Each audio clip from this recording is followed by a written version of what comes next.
Found what's happening. I'm with DJ 151 from the West Coast Kings. This guy is a well-known DJ and producer in the 4. He's got 1.664 Parisienne. So we're gonna talk about that. Man, you got one cool car. You got to talk about it. Tell me the story. When did you get it? What's the story behind it, bro?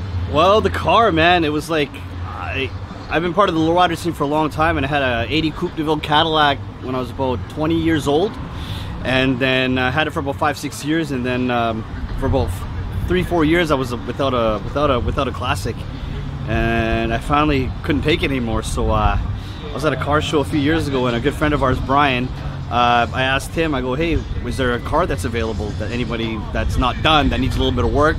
And he introduced me to a good guy, Joel, and man, picked up the ride, and then year by year we put some work into it, and yeah, it's almost there, man. I love driving it, man. Days like this, you know what I'm saying? So bro, I gotta admit, man, the paint job on that is like Team Crispy.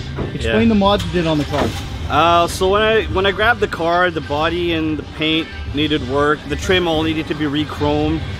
The front seats were already done. Back seats needed to be done. Exhaust. So basically, it was running great. It was just brakes, exhaust, body work, paint, re-chrome, and yeah, I'm not trying to take it too far in the custom. I want to keep it as, you know, I want to keep it clean. I want to keep it, you know, if, you know, one day I decide to sell it, I might, you know, it's better off somebody to get an original piece than something that's customized by, you know, by somebody's personal taste. So, yeah, a little bit of elbow grease, a little bit of love, and yeah, man, it's a Pontiac Parisienne. You know, you don't see many of those around anymore. No, very rare, bro. Question for you then, regarding some modifications. What can we look forward to on your ride, man? What are you looking at to do in the next 8 months? Now, in November, it's going to go in for a full engine rebuild and just a dress up. We're going to clean it all up, make it look a little bit more presentable.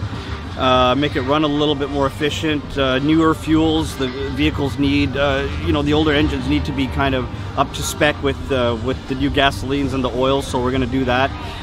We're going to reupholster the trunk, actually upholster the trunk, and then work on the top, get the top. I want to make it a red on red with a little bit of white. I saw a red 65 Impala with a red top, and man, it just popped. I just think it's going to look great. So and also red's easier to maintain in terms of cleanliness. White tops are kind of hard to keep clean all the time. So yeah, that's going to be up for the next year's you know, checklist, and then yeah, cruise it harder.